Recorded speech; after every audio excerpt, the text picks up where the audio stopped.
يا أيها الذين آمنوا إن جاءكم فاسق بنبأ فتبينوا أن تصيبوا قوما بجهالة فتصبحوا على ما فعلتم نادمين. بسم اللہ والصلاة والسلام علی رسول اللہ اما بعد. الحمدللہ الذی لم یزل علیما قدیرا. اکثر نسخوں میں یہ لم یزل عالما قدیرا ہے، بلکہ یہ جو نسخہ چھپا ہے نا دکتور عبداللہ روحیلی کا، یا اس سے پہلے دکتور نور الدین عطر کا، اس میں بھی عالما قدیرہ ہے. اللہ اکبر. انہوں نے جو فوٹو دیا ہے نا، نسخے کا ابتدائی فوٹو دیتے ہیں تو اس میں صاف نظر آتا ہے کہ یہاں عالم ہے، عالما قدیرہ. اور اسی طرح یہ شیخ الوی رحمۃ اللہ علیہ نے بھی جس نسخے کا عکس دیا ہے ابتداً، اس میں بھی عالما ہے. اور اکثر جو شارحین ہیں اور ان کے نسخے میں بھی یہ عالم ہے. علی قاری کا نسخہ ہو، مان النظر کا نسخہ ہو، یا مناوی رحمۃ اللہ علیہ کی شرح کا نسخہ ہو، ان تمام میں یہ عالما قدیرہ ہے. لیکن بعض نے اس کو عالم کی بجائے علیما بنا دیا ہے. معلوم ہوتا ہے کہ یہ کسی ناسخ کا تصرف ہے، کیونکہ جو نسخہ دکتور نور الدین عطر کی نگرانی میں اور ان کی تحقیق میں چھپا ہے، اور وہی نسخہ اللہ آپ کا بھلا کرے دکتور عبداللہ روحیلی، انہوں نے اس متن کو اختیار کیا ہے، تو اس نسخے کی قرأت خود حافظ ابن حجر رحمۃ اللہ علیہ پر ہوئی ہے. یہ پہلے بتلا چکا ہوں آپ کو. ان کے شاگرد نے باقاعدہ اس کو لکھا بھی ہے اور اس کی قرأت حافظ ابن حجر رحمۃ اللہ علیہ پر کی ہے، اور اس نسخے میں بھی یہی عالما قدیرہ ہے. تو اس سے معلوم تو یہی ہوتا ہے کہ اصل نسخے میں مصنف رحمۃ اللہ علیہ نے لفظ عالم ہی لکھا ہے، لیکن بعض ناسخوں نے اس کو جو بعد کے جملے ہیں نا، مثال کے طور پر اس کے بعد لفظ ہے نا اللہ اکبر کبیر سمیعا بصیرا، اس کے وزن کی مناسبت سے یا قدیرن کی مناسبت سے علیمن لکھ دیا. یعنی لفظ کی مناسبت سے قدیرن سے پہلے علیمن لکھا ہے، عالمن نہیں لکھا، الفاظ کے سجا کے اعتبار سے. لیکن مصنف رحمۃ اللہ علیہ نے بہرحال یہاں معلوم ہوتا ہے کہ عالما قدیرہ ہی لکھا ہے. الحمدللہ. حمد یہ اللہ رب العزت کی یہ زبان سے بھی ہوتی ہے، اور اللہ سبحانہ بلکہ حمد ہوتی ہی زبان سے. شکر جو ہے نا وہ زبان سے بھی ہوتا ہے اور اعضاء سے بھی ہوتا ہے. اعضاء سے بھی ہوتا ہے شکر، صرف زبان سے نہیں ہوتا. وہ معروف روایت ہے، نبی علیہ السلام نے حضرت عائشہ رضی اللہ تعالی عنہ سے فرمایا تھا افلا اکون عبدا شکورا. وہ نوافل کو اتنا لمبا پڑھنے پر جب کہ آپ کے قدم مبارک متورم ہو جاتے تھے تو حضرت عائشہ رضی اللہ تعالی عنہ نے عرض کیا تھا کہ آپ کیوں اتنی تکلیف برداشت کرتے ہیں؟ تو تب نبی علیہ السلام نے فرمایا تھا کہ کیا میں شکر گزار بندہ نہ بنوں؟ تو یہ بات چیز بتلاتی ہے کہ شکر صرف زبان سے نہیں عملاً بھی. اور اللہ رب العزت نے بھی فرمایا ہے اے ملو آل داود شکر، کہ اے آل داود تم شکر کے طور پر کیا کرو؟ اللہ رب العزت کی عبادت کرو. اور وہ حدیث بھی آپ کے علم میں ہے جس میں آپ نے ارشاد فرمایا کہ جو آدمی طلوع آفتاب کے بعد 2 رکعتیں پڑھتا ہے تو تو اس جسم میں جتنے جوڑ ہیں اور ہر جوڑ کے بدلے میں شکر لازم ہے، وہ 2 رکعتیں پڑھنے سے شکر جو ہے نا وہ ادا ہو جاتا ہے، سمجھے نا۔ بلکہ کہنا یہ چاہیے کہ شکر کا اعلیٰ درجہ جو ہے نا وہ یہی نماز ہے، شکر کا اعلیٰ ذریعہ جو ہے وہ نماز ہے، کیونکہ اللہ تعالیٰ کے انعامات وہ انسان کے بعض اجزاء پر نہیں، بلکہ پورے جسم انسانی پر اللہ ذوالجلال والاکرام کے انعامات کی بارش ہے۔ اللہ اکبر۔ اللہ تعالیٰ کی رحمت اور انعام نہ ہو تو ایک لمحے کے بعد کوئی بھی عضو معطل ہو کے رہ جاتا ہے۔ یہ اللہ کی رحمت کے ساتھ ہی ہم چل پھر رہے ہیں، دیکھ رہے ہیں، اٹھ بیٹھ رہے ہیں۔ اللہ نہ چاہے تو ہم ایک قدم بھی نہیں اٹھا سکتے۔ چلتا پھرتا انسان بالکل اپاہج ہو کے رہ جاتا ہے۔ اس لیے شکر کا تقاضا یہی ہے صحیح کہ انسان 2 رکعتیں پڑھ کے اللہ سبحانہ و تعالیٰ کی بندگی کرے اور اظہار شکر بھی کرے۔ پھر یہ ہے کہ الحمدللہ میں ثنا ہے اللہ سبحانہ و تعالیٰ کی، حمد، اور حمد میں تو آپ دیکھتے ہیں کہ الحمد الف لام استغراق کا ہے کہ ہر قسم کی ثنا وہ کس کے لیے ہے؟ اللہ رب العزت کے لیے، ہر قسم کی ثنا۔ اگر کوئی کسی کی ثنا کر بھی رہا ہے، تعریف کر ہی رہا ہے تو جس کی جتنی کوئی تعریف کر رہا ہے اسی کے پس پردہ اصل کون ہے؟ اللہ رب العزت ہے، کیونکہ ان اوصاف سے متصف کرنے والا کون ہے؟ اللہ رب العزت۔ اس لیے اصل تعریف تو کس کی ہے؟ اللہ رب العزت کی ہے۔ یہاں یہ بھی ذہن میں رہنا چاہیے کہ الحمدللہ میں جو استغراق ہم کہتے ہیں، اس میں بنی نوع انسان یا مخلوق کی حمد ہی شامل نہیں، بلکہ خود اللہ کی اپنی حمد جو ہے وہ بھی اس میں شامل ہے۔ اللہ رب العزت کی جو اللہ رب العزت نے ہی فرمایا نا الحمدللہ رب العالمین، بھائی یہ فرمان، یہ جملہ اللہ رب العزت کا ہی فرمودہ ہے نا۔ اور حدیث میں بھی آتا ہے، نبی علیہ الصلوۃ والسلام نے ارشاد فرمایا، معروف روایت ہے، لا احصی ثناء علیک انت کما اثنیت علی نفسک، لا احصی ثناء علیک انت کما اثنیت علی، کہ جس طرح آپ نے اپنی تعریف کی ہے میں تو اس کا بھی احاطہ نہیں کر سکتا، میں تو اس کو بھی سمیٹ نہیں سکتا۔ اللہ اکبر کبیر۔ اس لیے اس حمد میں خود اللہ سبحانہ و تعالیٰ کی جو اپنی حمد ہے وہ بھی شامل ہے۔ اللہ اکبر کبیرہ۔ اللہ۔ اور پھر یہ بات غالباً میں بتلا چکا ہوں کہ حمد اس کی ہوتی ہے جس کے اوصاف ذاتی ہوں، جس کے اوصاف اس کی حمد ہوتی ہے۔ باقی جتنے ہیں جس کا جو بھی کوئی وصف ہے یا کوئی اس میں خوبی ہے، وہ خوبی علم کی ہو، قوت کی ہو، حسن و جمال کی ہو، روپے پیسے کی ہو، حتیٰ کہ ولایت کی ہو اور نبوت کی ہو، یہ سب خوبیاں اللہ رب العزت کی عطا کی ہوئی ہیں، اور ان خوبیوں پر حمد کا اطلاق نہیں ہوتا، ان خوبیوں پر حمد کا اطلاق نہیں، بلکہ ان خوبیوں پر مدح کا لفظ استعمال ہوتا ہے۔ حمد باری تعالیٰ کے لیے، نعت مقبول رسول ہے یا مدح رسول مقبول ہے، حمد رسول مقبول نہیں، حمد صرف اللہ رب العزت کی۔ سمجھ گیا فرق؟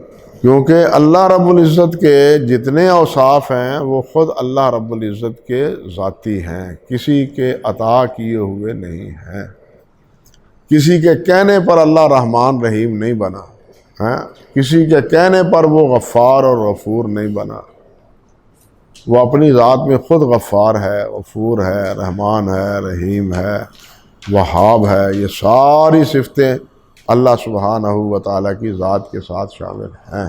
اللہ اکبر کبیرہ۔ اللہ اور اللہ اس کو کہتے ہیں، مختصر طور پر بڑی لمبی چوڑی بات کی ہے علامہ علامہ بیضاوی رحمۃ اللہ علیہ نے، علامہ بیضاوی نے بھی سب کچھ جو لیا ہے نا وہ علامہ زمخشری سے لیا ہے۔ علامہ بیضاوی کا بھی اصل ماخذ اس موضوع میں وہ علامہ زمخشری ہیں۔ وہ مجتہد تھے اس مسئلے میں، لغت میں بھی ان کا ایک بڑا نام ہے، بہت الفائق لغت میں، آگے آپ کے سامنے آئے گی یہ بات، فائق 2 جلدوں میں چھپی ہے ان کی لغت کی کتاب۔ تو اصل ماخذ بیضاوی کا بھی کیا ہے وہ علامہ زمخشری رحمۃ اللہ علیہ ہے۔ اللہ اکبر، اپنے تمام تر خوبیوں کے باوجود پھر بھی وہ اعتزال کے الحاد سے بچ نہیں سکتے، اپنے تمام تر علم و فضل کے باوصف اعتزال کا جو تھا نا، معتزلی کا الحاد، اللہ رب العزت کی صفات کے بارے میں، کبیرہ گناہوں کے بارے میں، کیونکہ معتزلہ کہتے ہیں کبیرہ گناہ کا مرتکب جو ہے نا وہ بہرحال جہنمی ہے اور اس کی کوئی سفارشی نہیں ہوگا۔ بڑی نصوص پیش کرتے ہیں قرآن مجید کے بھی کہ اللہ ذوالجلال نے فرمایا جو جہنم میں جائے گا کوئی بھی ان کا شفیع نہیں ہوگا۔ لیکن یہ ساری باتیں غلط ہیں۔ وہ بعض آیات کو لیتے ہیں یؤمنون ببعض الکتاب ویکفرون ببعض، جن آیات میں شفاعت کا ذکر ہے ان کو نظر انداز کر دیتے ہیں۔ وہ امام وقی رحمۃ اللہ علیہ کا قول نقل کیا ہے نا امام بخاری رحمۃ اللہ علیہ نے، غالباً جزء رفع الیدین میں، کہ بدعتی اپنے مقصد کی باتیں لے لیتے ہیں، روایات اور آیات لے لیتے ہیں جو ان کے موقف اور ان کے مقصد کے خلاف ہوتی ہیں، انہیں نظر انداز کر دیتے ہیں، وہ خواہ قرآن مجید کی آیات ہوں یا احادیث مبارکہ۔ اللہ اکبر کبیرہ۔ تو کہہ رہا تھا میں کہ اللہ وہ ہے، اللہ اسے کہتے ہیں کہ جو واجب الوجود ہے اور المستحق بجمیع المحامد، جو تمام تعریفوں کا مجتمع۔ یہی وجہ ہے کہ الحمد للرزاق نہیں کہا جاتا، الحمد للخالق نہیں کہا جاتا، الحمد للرحمن نہیں کہا جاتا، کیونکہ وہ ایک صفت ہے۔ وہ کیا ہے؟ ایک صفت ہے، رحمانیت اور رحیمیت ایک صفت ہے، رازق ایک صفت ہے، خالق ایک صفت ہے۔ لیکن اللہ کے لفظ میں یہ ساری صفتیں شامل، اللہ کے لفظ میں یہ ساری صفتیں شامل ہیں۔ اور اللہ علیہ سے مشتق ہے یا یہ جامد ہے لفظ، یہ صحیح بات تو یہی معلوم ہوتی ہے۔ بعض نے کہا ہے کہ یہ علیہ سے مشتق ہے، الہ علیہ سے، لیکن صحیح بات یہی معلوم ہوتی ہے کہ یہ مشتق نہیں ہے، یہ کسی سے بنا نہیں، یہ نفس کلمہ کا الفاظ ہے۔ الف لام اس میں جو ہے نا وہ اس طرح نہیں ہے جس طرح الرحمن یا الرحیم میں ہے۔ اللہ کے ابتدا میں الف لام ہے نا، وہ الرحمن اور الرحیم کی طرح نہیں ہے، بلکہ نفس کلمے کا ہے، سمجھے نا۔ اور اس کی دلیل سب سے بڑی نمایاں یہ ہے کہ جب ہم رحمان کو پکارتے ہیں یا رحیم کو پکارتے ہیں تو یہ الف لام ساتھ نہیں رہتا، یا رحمان یا رحیم یا غفار، تب یہ لفظ بولتے ہیں۔ وہاں الف لام جو تعریف کا ہوتا ہے وہ ختم ہو جاتا ہے، لیکن یا اللہ میں یہ لفظ الف لام باقی ہے۔ تو یہ اس بات کی واضح سی دلیل ہے، اور یہ بات زمخشری اور دوسرے حضرات نے بھی، امام خلیل نے بھی یہی بات کہی ہے، متقدمین سیبویہ نے حتیٰ کہ یہی بات کہی ہے، جو بہت بڑے امام ہیں لغت کے، کہ یہ نفس کلمے کا اللہ الف لام جو ہے نا اللہ میں نفس کلمہ کا ہے۔ تو اللہ اس کو کہتے ہیں کہ جو تمام صفات حسنہ کا کیا ہے؟ مجموعہ ہے۔ اللہ اکبر کبیر، اللہ ہے، تمام صفات اس میں ہے۔ جھگڑا سارا جو ہے نا وہ آگے اللہ سبحانہ و تعالیٰ کی الوہیت میں ہے، رزاقیت میں کوئی نہیں، خالقیت میں کوئی نہیں، سب مانتے ہیں خالق اللہ سوائے ملحدین کے، سوائے ملحدین کے جو بالکل انکار ہی کرتے ہیں۔ ملحدین کہتے ہیں کہ ہم اس چیز کو مانتے ہیں جو نظر آتی، جو دکھائی دیتی، ہم اس کو مانتے ہیں۔ ہاں، ان عاموں کو کہنا چاہیے، پوچھنا چاہیے کہ انسان میں جو قوت ہے وہ کسی نے دیکھی ہے؟ یہ انسان ہے نا، انسان میں قوت ہے، یہ دیکھیے، یہ کس سے پتہ چلتا ہے کہ اس میں طاقت ہے؟ اور طاقت اس میں زیادہ ہے، اس میں کم ہے، اس میں بہت زیادہ ہے، یہ کس نے دیکھا؟ کون تول کے دیکھتا ہے کوئی؟ ہاں، یہ نہیں سر، نہیں، یہ کس سے پتہ چلتا؟ تجربے سے، جب وہ پکڑتا ہے یا جب وہ مارتا ہے تب پتہ چلتا ہے کہ ایک ہی تمانچے سے مر جاتا ہے آدمی، اور ہماتڑ آدمی مارے تو اس کا کوئی اثر ہی نہیں ہوتا، ہماتڑ آدمی مارے تو اس کا کوئی اثر ہی نہیں ہوتا۔ بات تو ایسے ہی ہے، وہ ہمارے چچا جان بتلاتے تھے کہ ایک دفعہ کبڈی کا ایک پلیئر تھا، اس کو کٹا کہتے تھے، کٹا کہتے تھے، وہ اتنا جوان تھا کہ وہ یہاں ایک پہلوان نے اس سے کہا کہ تم ادھر آیا کرو اپنی طرف، وہ مد مقابل کی طرف سانس ڈالتے ہو نا، سانس پر ڈالتے ہیں کبڈی میں، تو ان کی طرف نہ جایا کرو۔ یہ تھا یہاں کا ملخاں والے کا چیمہ تھا، وہ بہت ہو گیا وہ بھی۔ تو وہ کہنے لگا کہ آپ کو پتہ ہے انہوں نے کیا مجھے پکڑنا ہے؟ آپ میرے مقابلے میں آئے تھے اور میں نے آپ کے سر پر ایسے ہاتھ مارا تھا، اور جہاں جہاں انگلیاں لگی تھیں آپ کے سر سے خون نکل آیا تھا، سر سے مضبوط چمڑا، حالانکہ دوسرے جسم کی نسبت سر کا ہے، تو ہاتھ مارنے سے اس کے خون نکل آیا تھا جہاں جہاں اس کی انگلیاں لگی۔ اللہ اکبر، ایسے ایسے طاقتور بھی، تو طاقت کسی نے دیکھی ہے؟ پتہ چلتا ہے جب وہ کسی کو مارے یا جب کسی کو وہ کیا کرے، دیکھے۔ خود انسان میں یہ چیز موجود ہے، اس میں نظر نہیں آتی، اس کو تو مانتے ہیں، لیکن اللہ ذوالجلال والاکرام کی قدرت اور قوت وہ محسوس کرنے کے باوجود بھی نامراد اللہ رب العزت کو نہیں مانتے، اپنی قوت کو مانتے ہیں، اللہ کی قوت کو نہیں مانتے، اللہ کی قدرت کو نہیں مانتے، بلکہ اللہ کو ہی نہیں مانتے۔ تو بہرحال مقصد یہ تھا، اللہ اکبر کبیرہ، کہ اللہ وحدہ لا شریک وہ ہیں جو جمیع محامد کے سے متصف ہیں، الحمدللہ، سب خوبیاں اللہ رب العزت سے۔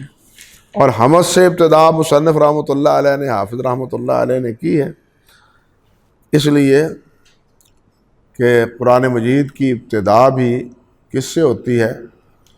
اللہ آپ کا بھلا کرے، کس سے ہوتی ہے؟ الحمد سے ہوتی ہے، اس لیے الحمدللہ رب العالمین۔ اور اس لیے بھی کہ اس میں اللہ سبحانہ و تعالیٰ کا اسم گرامی ہے جو تمام اوصاف کو متصف ہے، اور اس لیے بھی کہ ایک روایت میں آتا ہے کہ کل امر ذی بال لا یبدأ بحمد اللہ فہو اقطع، اگرچہ اس روایت میں کلام ہے لیکن مرسل روایت جو ہے وہ صحیح ہے۔ یہ ویسے تو ابن حبان رحمۃ اللہ علیہ وغیرہ نے اس کو ذکر کیا ہے، لیکن ابن حبان رحمۃ اللہ علیہ کے ذکر کرنے سے اس کا ارسال تو ختم نہیں ہو جاتا۔ ہاں، آپ کو پتہ نہیں معلوم ہے یا نہیں، مشکات میں ابن حبان کے حوالے سے یہ روایت ہے کہ نبی علیہ الصلوۃ والسلام مغرب کی نماز میں، جمعرات کے روز مغرب کی نماز کی پہلی رکعت میں قل یا ایھا الکافرون اور دوسری رکعت میں قل ھو اللہ احد پڑھتے تھے۔ ہم جامعہ سلفیہ میں جب میں پڑھتا تھا تو اس وقت اسی کا اہتمام تھا، سب یہی پڑھتے تھے۔ مغرب کی نماز میں جس طرح صبح کی نماز میں سورہ سجدہ پڑھتے ہیں، یا جس طرح صورت اعلیٰ اور غاشیہ جمعے کے روز پڑھتے ہیں، اسی طرح مغرب کی نماز میں کیا پڑھتے تھے؟ قل یا ایھا الکافرون اور مشکات میں روایت ہے۔ ہاں صحیح ابن حبان کا حوالہ ہے۔ اب جب ابن حبان چھپی اور علماء نے اس کی تحقیق کی تو پھر پتہ چلا کہ یہ روایت مرسل ہے، یہ متصل نہیں ہے۔ اب نہیں پڑھتے، اب چھوٹ گیا ہے۔ وہ ایک مہربان مجھ سے پوچھنے لگے کہ متقدمین کسی چیز پر، یعنی متقدمین میں یہی ابن حبان، ابن خزیمہ حکم لگا دیں، حاکم حکم لگا دیں، تو کیا ان کا حکم ارسال کی یعنی اتصال کی نسبت سے، یا جس طرح ابن حبان نے مقدمے میں کہا ہے کہ کسی مختلف سے میں روایت نہیں لیتا، کیا واقعی ہم یہی حکم مانیں گے کہ اس میں کوئی مختلط نہیں ہے اور معانن ہونے کے باوجود یہ روایت جو ہے نا وہ محمول علی السوا ہے؟ میں نے کہا کہ ابن خزیمہ رحمۃ اللہ علیہ نے، ابن حبان رحمۃ اللہ علیہ نے یہ بات کہی ہے اور اختصاراً اشارہ کیا ہے، اتصال کا لفظ نقل کر کے صحیح ابن خزیمہ کے مقدمے میں ابتدا میں کہ میں جتنی روایتیں لاؤں گا گویا وہ متصل ہوں گی، ان میں انقطاع کا شائبہ نہیں ہوگا۔ سمجھ گیا نا؟ بظاہر تو یہی چیز معلوم ہوتی ہے، لیکن ان دونوں بزرگوں کے تمام تر عالی مرتبے کے باوصف ان کا تتبع اور ان کا جو ہے نا کہنا چاہیے تحری ان کی، یہ اس مقام کی نہیں ہے جو امام بخاری اور امام مسلم رحمہم اللہ کی ہے۔ سمجھے نا؟ بالخصوص جو امام بخاری اور امام مسلم کی ہے۔ یہی وجہ ہے کہ بہت سے مقامات پر ہمارے مشائخ نے، علماء کرام نے وہ امام ابن حبان اور صحیح ابن حبان میں ذکر کی ہوئی روایت پر تنقید کی ہے۔ سمجھے یا نہیں سمجھے؟ اگر ان کی یہ پھر بات چلنے کے لیے میں نے کہا کہ اصل بات شخصیت کی نہیں ہے، اصل بات اصول کی ہے۔ اصل بات کو ہے نا وہ شخصیت کی نہیں ہے، اصل بات کس کی ہے؟ اصول کی ہے، ضابطے کی ہے۔ یہ بڑے لوگ ہیں، بڑے حضرات ہیں، اس میں کوئی شک نہیں، لیکن جب ائمہ میں سے یا دوسرے حضرات صاحب علم کوئی حکم لگاتے ہیں انقطاع کا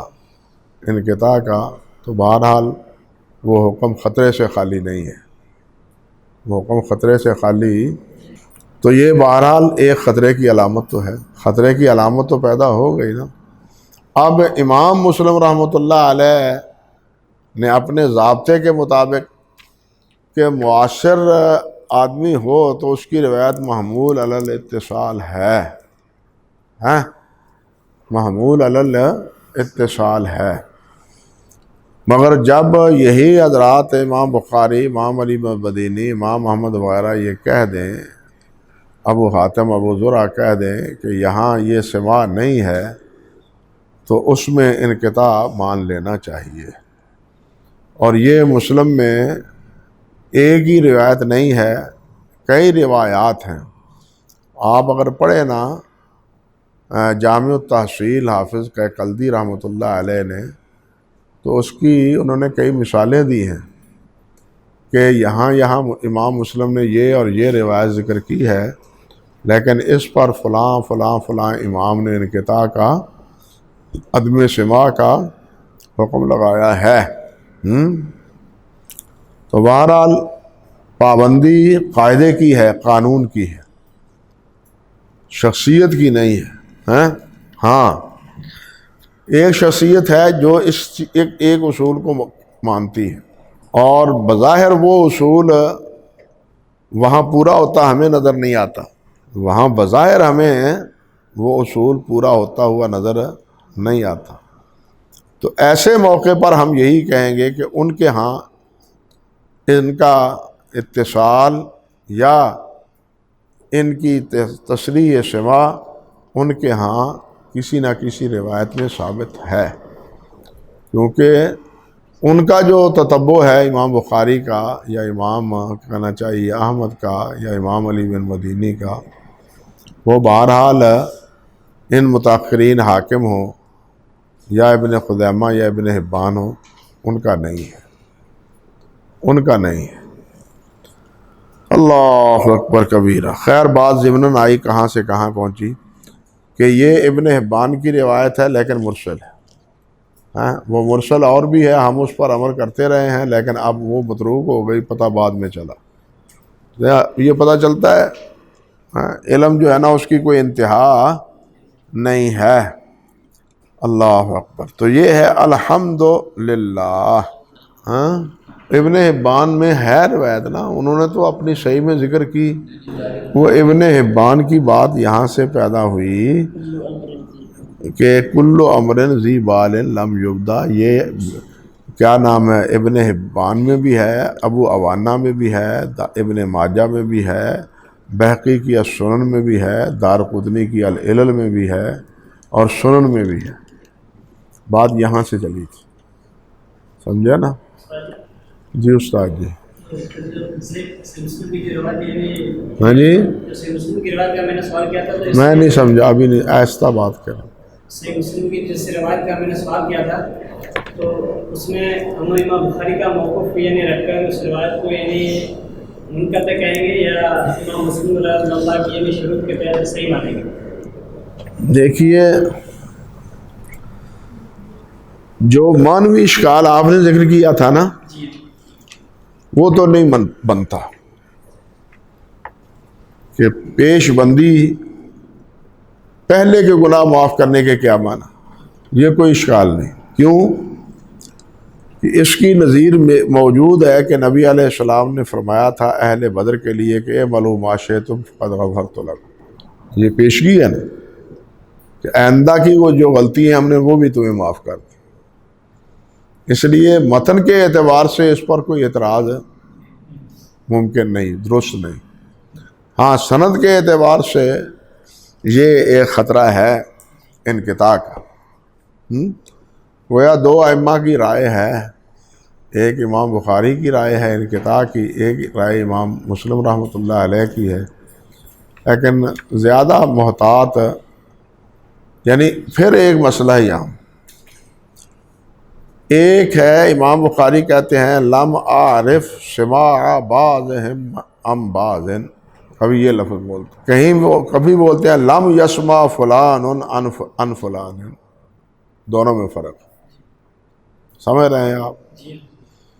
اور ظاہر بات ہے کہ اگر دوسرا جملہ بولیں گے تو پھر نہیں، پہلا جملہ بولیں گے تو یہ ان کی معرفت تک محدود ہے، فوق ذی کل علم عظیم، ممکن ہے دوسرے آدمی کو اس کے سماع کا علم ہو، تمام تر حسن ظن کے باوجود ہم یہ تو نہیں کہتے کہ امام بخاری نے تمام روایات کا استیاب کیا تھا اور تمام روایتیں ان کے پیش نظر تھیں، اگرچہ لکھا ہوا ہے کتابوں میں، اگرچہ لکھا ہے، لیکن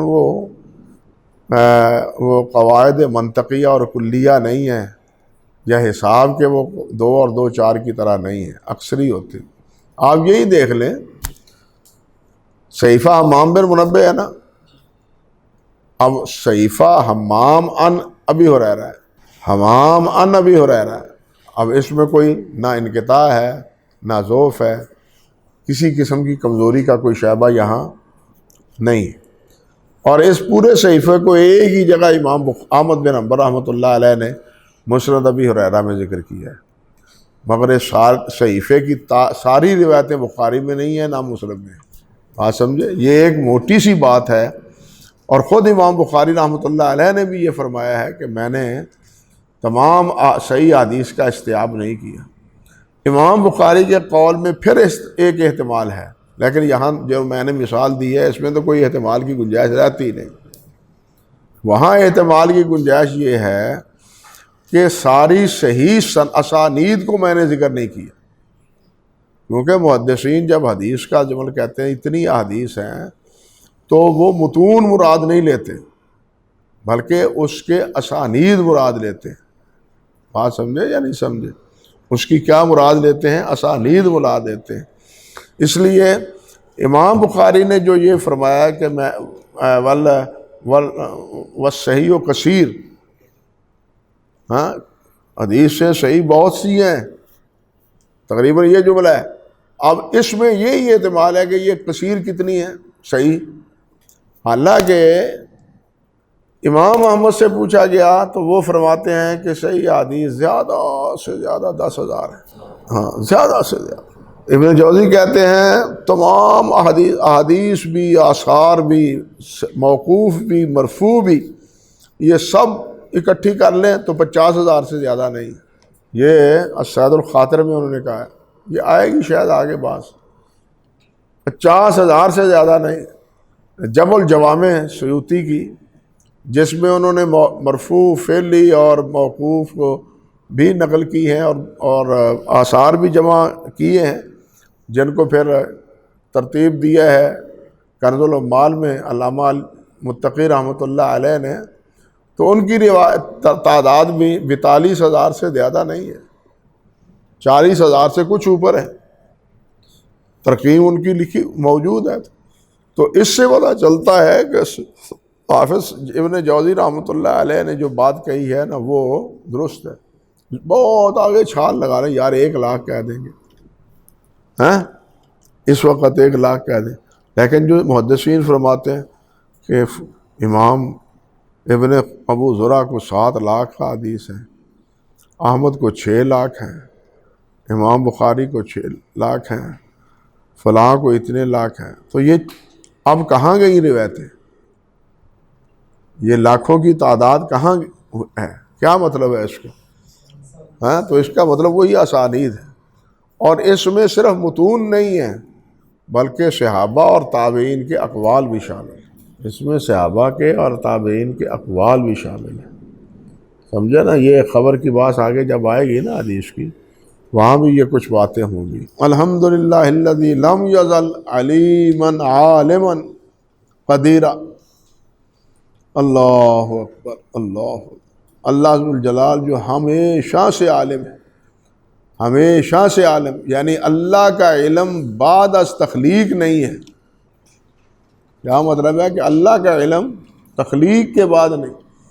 ہمارے ہاں اکثر و بیشتر علم کسی واقعے کے وقوع کے بعد ہوتا ہے، لیکن اللہ ذو الجلال کا علم واقعے سے پہلے بھی ہے. اسی لیے تو حدیث میں آتا ہے نا، صحیح مسلم میں آپ نے پڑھا ہے، مشکات میں بھی، کہ نبی اللہ سبحانہ و تعالیٰ نے زمین و آسمان کے پیدا کرنے سے بھی 50,000 سال پہلے لوح محفوظ میں سب کچھ لکھوا دیا تھا قلم کے ذریعے. جو ہم یہاں بیٹھے ہیں، ہماری اس مجلس کا تذکرہ بھی لوح محفوظ، ہم بول رہے ہیں اس کا ذکر بھی لوح محفوظ، یہ بولیں گے اس مجلس میں یوں ہوگا، یہ ہوگا، سب کچھ اللہ سبحانہ و تعالیٰ اس سے آگاہ ہے اور واقف ہے. یہ ہے عالم. اور عالم علیم آپ جانتے ہیں کہ عالم سے زیادہ اس میں کیا ہے؟ مبالغہ ہے. علیم اس میں زیادہ مبالغہ ہے. اور قدیر کے ہم وزن لانے پر بعد نے یہاں علیمن لکھا ہے، ورنہ اصل نسخے میں کیا ہے؟ عالم ہے. اللہ جی میں نے تو نہیں کہا، اللہ کے رسول علیہ السلام نے کہا. آپ نے فرمایا ہر کچھ لکھا ہوا ہے. تبدیلی بھی ہوگی تو وہ بھی اللہ نے لکھا ہے کہ یہ دعا کرے گا اس کا نتیجے میں یہ اللہ دے گا. جو کچھ ہے وہ سب اللہ ذو الجلال والکرام نے لکھا ہوا ہے. کوئی چیز اللہ کے علم سے خالی نہیں ہے. نقص وہاں نہیں ہے، وہاں کوئی نقص نہیں ہے، نہ علم میں، نہ کسی اور قدرت میں، کسی اور صفت میں نقص نہیں. یہاں اب دیکھیے نا، یہ جو ہیں ملحدین وہ کہتے ہیں رزاق ہے اللہ، رزاق ہے اللہ، خالق ہے، مانتے ہیں، لیکن خالق کب ہے؟ جب مخلوق کو پیدا کیے. پہلے تو خالق تھا ہی نہیں، تو یہ صفت قدیم کیسے ہوئی؟ سمجھے یا نہیں؟ رازق ہے، تب رازق ہے جب مخلوق ہوئی جس کو رزق دیا. مخلوق نہیں ہے اس وقت رازق نہیں ہے، وہ یہ کہتے ہیں. لیکن سلف یہ معنی نہیں کرتے. سلف یہ معنی کرتے ہیں کہ وہ خالق ہے، وہ رازق ہے، وہ خالق ہے، وہ رازق ہے. کس معنی میں؟ کہ ہر لحاظ سے جب وہ چاہے گا مخلوق پیدا کرے گا، جب چاہے گا کسی کو رزق دے گا۔ ایک ہے مالک، وہ ایک نے اچھی بات کہی، کہتے ہیں کہ وہ ہدایت اللہ کے اختیار میں ہے، تو اللہ جس کو کافر بناتا ہے یا مسلمان بناتا ہے تو پھر ان کا کیا قصور ہے؟ وہ کہنے لگے کہ قصور تو اس لیے نہیں ہے کہ یہ کیا ہدایت دینے کا مالک یہ ہے، لینے کا مالک یہ ہے، اختیار کرنے کا مالک یہ ہے کہ اللہ ہے۔ اب مالک جب کسی چیز کا کسی کو دے نہ دے، یہ اس کا اختیار ہے، اعتراض پھر کیا؟ جو کسی چیز کا مالک ہے وہ کسی کو جو چاہے عطا فرمائے، تو اللہ پر اعتراض کیا ہے؟ اللہ پر کیا اعتراض ہے؟ اللہ تعالیٰ تو مالک ہے ہر چیز پر، جو جس کو چاہے۔ ہاں آپ کسی چیز کے مالک ہیں، آپ سے کوئی چیز چھن گئی ہے، یہ چھننا آپ سے ظلم ہے، بات سمجھے نا؟ یہ چھننا آپ سے ظلم ہے۔ اللہ رب العزت مالک ہیں، وہ جس کو جو چاہتے ہیں اپنی مخلوق غلاموں میں سے مملوک، غلام کو مالک جو چاہتا ہے دیتا ہے، غلام کو اختیار نہیں ہوتا کہ یہ دو یہ دو یہ دو۔ شیخ عبد القادر جیلانی رحمۃ اللہ علیہ نے وہ ان کی ایک کتاب ہے واعظ کی، اس میں یہی مثال دی ہے کہ ایک مالک نے غلام خریدا، اللہ اکبر، تو غلام سے مالک نے کہا کہ یہ میری حویلی ہے، اس میں سے ایک مکان پسند کر لو تاکہ تم وہاں رہو۔ غلام کہنے لگا میں مالک نہیں ہوں، غلام ہوں، میری پسندیدگی ناپسندیدگی نہیں ہے، آپ کی پسند، آپ مالک ہیں، آپ جہاں بٹھائیں گے بیٹھ جاؤں گا، جو حجرہ دیں گے اس کو قبول کروں گا، میرے قبول کرنے نہ قبول کرنے کا مجھے استحقاق ہی نہیں ہے، یہ ہے غلامی، سمجھے یا نہیں؟ پھر اس نے کہا کہ جناب کھاؤ گے کیا؟ مالک میں نے پہلے کہا ہے کہ میں غلام ہوں، مالک نہیں، آپ جو دیں گے میں کھاؤں۔ پہنو گے کیا؟ پھر اس نے یہی جواب دیا۔ تو اس لیے بندے کی اللہ کے ساتھ جو نسبت ہے وہ آقا اور غلام کی، مالک اور مملوک کی ہے، وہ مالک کے مقابلے میں مالک کی نہیں ہے کہ ہم بھی کچھ مالک ہیں۔ اگر ہمیں کچھ ملا ہے تو وہ اللہ کی عطا سے ملا ہے، وہ اللہ کی عطا ہی سے ملا ہے۔ قل اللہم مالک الملک تؤتی الملک من تشاء، جس کو چاہتا ہے، کیونکہ بادشاہ تو وہ ہے، مالک تو وہ ہے، اور یہ دینے میں اس کی ایک حکمت، اور وہ حکمت ابتلا ہے، لِیَبْلُوَکُمْ أَیُّکُمْ أَحْسَنُ عَمَلًا۔ اس کو ہم سمجھتے نہیں، اعتراض فوراً کر دیتے کہ جی اس کو کیوں نہیں یہ دیا، اس کو کیوں نہیں یہ دیا۔ بھائی یہ اس مالک کی مرضی، جس کو چاہے دے، جس کو چاہے نہ دے۔ ہمارا کام کیا ہے کہ اگر دے تو الحمد، نہ دے تو کیا، پھر بھی الحمد، شکر، نہ پھر شکر کرے۔ حمد اور شکر، حمد اور شکر، یہی شریعت کا خلاصہ ہے۔ دین کا خلاصہ کیا ہے؟ حمد اور شکر۔ اگر ملا ہے تو الحمدللہ، نہیں ملا تو صبر ہے۔ اذا اصابتہم مصیبۃ قالوا انا للہ وانا الیہ راجعون۔ یہ دو ہی چیزیں جو ہے نا وہ دین کا نچوڑ اور دین کا خلاصہ۔ اسی طرح دوسرے الفاظ بھی ہیں۔ بہرحال عرض کرنے کا مقصد یہ تھا، بات کہاں سے کہاں پہنچ گئی، کہ اللہ رب العزت عالم ہیں، علیم ہیں، قدیر ہیں، سمیع ہیں، بصیر ہیں، اور یہ صفات اللہ ذوالجلال والاکرام کی مخلوق کے ساتھ وابستہ نہیں ہیں، کہ اللہ رازق ہے، خالق ہے، علیم ہے، بصیر ہے۔ یہ جس طرح اللہ ذوالجلال والاکرام کی اپنی ذات میں قدیم ہے، یہ صفات بھی اللہ کے ساتھ قائم ہے، قائم بالذات۔ یہی تو جھگڑا تھا اس کا جامیوں کا، جو کہتے تھے کہ اگر ان صفات کو بھی اللہ رب العزت کی طرح قدیم مانا جائے تو پھر تعدد قدماء لازم آئے گا۔ وہ لفظ کیا بولتے تھے؟ تعدد قدماء لازم آئے گا۔ جب تعدد قدماء لازم آئے گا تو یہ شرک ہوگا، یہ تو کفر ہے۔ قدیم تو ایک ہے، واجب الوجود تو ایک ہے، دوسری صفات مانیں گے، لیکن یہ اتنی یعنی بات ہے، کہنے کو تو بات بڑی ہے، مگر اتنی سمجھ نہیں آتی کہ ایک آدمی ہے، خود یہ انسان یہ سمجھ نہیں ہے، خود یہ انسان متکلم نہیں ہے، خود یہ انسان بصیر نہیں ہے۔ جب یہ صفات ایک انسان میں جمع ہیں تو یہ ساری صفات اللہ رب العزت میں ہیں، تو وہ دو کیسے ہو گئے بھائی؟ جب تین مثال کے طور پر یہی صفات انسان کو اللہ تعالیٰ نے عطا فرمائی ہیں تو یہ تین تو نہیں بنے نا عیسائیوں کی طرح، یہ تین تو نہیں بنے، ایک ہی انسان ہے نا۔ تو اللہ سبحانہ و تعالیٰ کی یہ تمام صفات جو ہیں وہ ان صفات سے اللہ تعالیٰ متصف ہیں، تو یہ 99 صفات سے 99 خدا لازم نہیں آتے، 99 الہ معبود نہیں بنتے، سمجھے یا نہیں؟ یعنی لیکن اتنی سی سادہ سی بات بھی وہ لوگ نہیں سمجھتے، سمجھے؟ شیطان نے ایسا بہکایا کہ تختہ مشق بنا دیا حضرات محدثین رحمہم اللہ کو۔ اللہ اکبر کبیرہ، ہے سمیع بصیرہ واشہد اللہ الہ الا اللہ وحدہ لا شریک لہ، اور میں گواہی دیتا ہوں کہ اللہ کے علاوہ کوئی الہ نہیں اور اس کا کوئی شریک نہیں۔ یہاں علامہ علی قاری رحمۃ اللہ علیہ نے اور انہی کی اتباع میں امام النظر میں علامہ سندھی نے رحمۃ اللہ علیہ نے یہ بات کہی ہے کہ متن میں مصنف نے شہادت کا ذکر نہیں کیا، اشہد ان لا الہ الا اللہ، لیکن شرح میں کیا ہے۔ وہ کہتے ہیں اس لیے کہ شہادت کی یہ جو روایت ہے وہ کیا ہے؟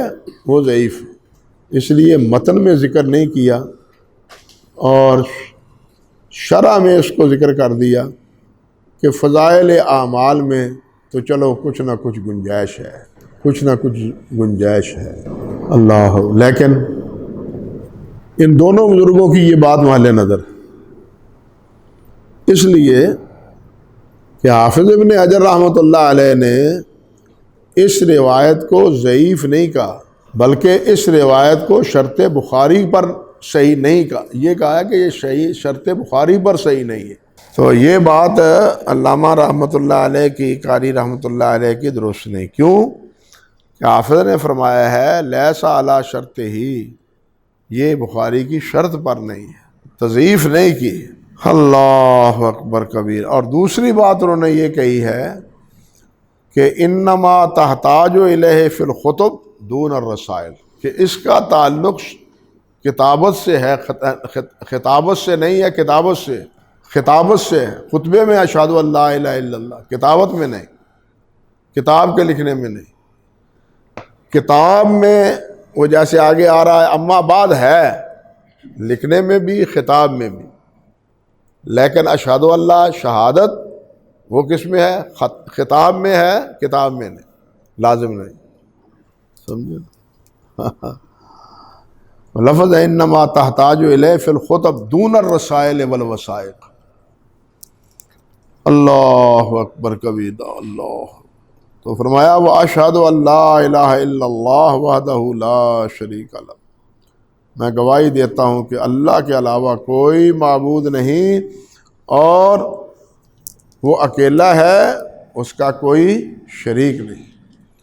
یہاں یہ بھی ایسے ضمناً آئی بات، یہ جو اللہ سبحانہ و تعالی نے فرمایا لو کان فیہما آلہۃ الا اللہ لفسدتا، کیا معنی عموماً کرتے ہیں؟ لو کان فیہما آلہۃ الا اللہ لفسدتا، اگر اللہ کے علاوہ کوئی اور الہ ہوتا تو زمین میں کیا ہوتا؟ فساد ہوتا۔ الہ کا یہاں معنی کیا کرتے ہیں؟ الہ کا ہمارے جتنے یہ حضرات ہیں نا، واعظین، خطیب حضرات، ہم سب یہی کہتے ہیں اللہ کے علاوہ اگر کوئی اور خالق ہوتا، اور کوئی مالک ہوتا، اور کوئی متصرف ہوتا، اور کوئی مدبر ہوتا۔ یہاں لو کان فیہما آلہہ کا معنی معبود کے معنی میں، کہ اگر اللہ کے علاوہ اور کوئی معبود نہ ہوتا تو ظلم ہوتا، فساد ہوتا۔ عدل توحید میں ہے، شرک میں عدل نہیں ہے، شرک میں ظلم ہے، بلکہ شرک سب سے بڑا ظلم ہے. سب سے بڑا ظلم کیا ہے؟ وہ شرک ہے. لو کان فیہما آلہۃ الا اللہ لفسدتا، اگر اللہ کے علاوہ کوئی اور معبود ہوتا جس کی عبادت کی جاتی تو وہ پھر کیا ہے؟ فساد، دنگا فساد ہو. جیسے قرآن مجید میں آیا ہے اور معبود ہوتا تو ہر معبود اپنے اپنے مال کو لے کے چل جاتا. یہ میرے ہیں، یہ میرے ہیں، یہ میرے ہیں، یہ میرے ہیں، جیسے آج پیروں کے گدی ہیں. یہ معنی ہے. ہاں، اگر کوئی اور معبود ہوتا تو جیسے قرآن مجید میں دوسرے مقام پر ہے نا، ہر معبود اپنے ماننے والوں کو اپنے ساتھ رکھتا، یہ میرے ہیں. ہاں، اس لیے یہاں جو منع کرتے ہیں نا، یہ ہمارے خطبہ حضرات اکثر ہے، یہ درست نہیں ہے، علمی طور پر یہ درست نہیں ہے. یہاں اس کی معنی وہی الوہیت کے جو ہے نا وہی معنی ہے. لو کان فیہما آلہۃ، اگر یہاں اللہ کے علاوہ کوئی اور معبود ہوتا یا معبود ہوتے، کیونکہ معبود تو ہیں ہی نا، بنائے ہوئے ہیں نا، لیکن ہیں نہیں، بنا لیا ہے، وہ معبود ہیں نہیں. لیکن یہ جو بنے ہوئے بھی ہیں انہوں نے بھی فساد پیدا کیا ہوا ہے. یہ جو اللہ ذوالجلال نے فرمایا ہے کہ امن کے بعد ایک جگہ اللہ نے فرمایا نا کہ زمین میں فساد بپا نہ کرو. ایک لا تفسدوا فی الارض بعد اصلاحہا. یہ بعد اصلاحہا کیا ہے؟ یہی توحید کے بعد، توحید کی علم برداری اور اس کی یعنی کہنا چاہیے کہ عام فضا کے بعد اب شرک کو ہموار نہ کرو، شرک کو ہموار نہ کرو. یہ سارے فتنے کی جڑ یہ شرک ہے. وہاں بھی یہی معنی ہے. لیکن ہم وہ مطلوب جو مقصود عموماً لوگوں کے سامنے ہوتا ہے، لوگ اتنی باریکی بات کو نہیں سمجھتے نا، اس لیے وہی معنی کر لیتے ہیں اور کر دیتے ہیں. تو اللہ کے علاوہ کوئی الہ نہیں ہے، وہ اکیلا ہے، اکیلا ہی الہ ہے، اس کا کوئی شریک نہیں ہے. اللہ کو ماننا صرف اتنا کافی نہیں کہ اللہ ہے نہیں، اللہ ہے، اللہ کے علاوہ کوئی الہ نہیں ہے، بلکہ پہلے نفی ہے پھر اس بات لا الہ ہے پھر الا اللہ ہے. یہ جب تک لا الہ نہ ہو اس وقت تک الا اللہ ثابت نہیں ہوتا. الا اللہ کا ثبوت ہی لا الہ کے ساتھ وابستہ ہے. اللہ کی یکتائی اور وحدانیت وہ لا الہ کے ساتھ ہے کہ کوئی نہیں ہے. واحد کون ہے؟ اللہ ہے. سمجھے نا؟ اسی لیے جہاں بھی کہیں ہے وہ پہلے سبحان ہے بعد میں حمد ہے. سبحان بھی پہلے اسی لیے کہ اس میں تنزیہ ہے. سبحان اسی طرح ہے جس طرح ہم کہتے ہیں لا الہ، کوئی الہ نہیں، بعد میں کیا الا اللہ، یہ حمد ہے. حمد بھی اسی لیے کہ اللہ تعالیٰ ہی محمد میں جمیع صفات. سمجھ گئے بات؟ اللہ اکبر کبیر. کہتے ہیں وَأُكَبِّرُهُ تَكْبِيرًا، اور میں اسی کی تکبیر بیان کرتا ہوں، اسی کی بڑائی، اسی کی عظمت. اللہ اکبر کبیرہ، اللہ اکبر کبیرہ. اسی کی کیا ہے؟ تکبیر، اور اسی کی ہی عظمت، اس کا میں اظہار کرتا ہوں. اللہ اکبر کبیرہ. اور بلا شبہ ہر آدمی کو یہی فریضہ ادا کرنا چاہیے. علامہ علی قاری رحمۃ اللہ علیہ نے یہاں بھی لکھا ہے کہ یہ بعض نسخوں میں ہے اور بعض نسخوں میں نہیں ہے. مکبر ہو تکبیرہ کہتے ہیں، بعض ناسخوں نے اس کا اضافہ کر دیا ہے.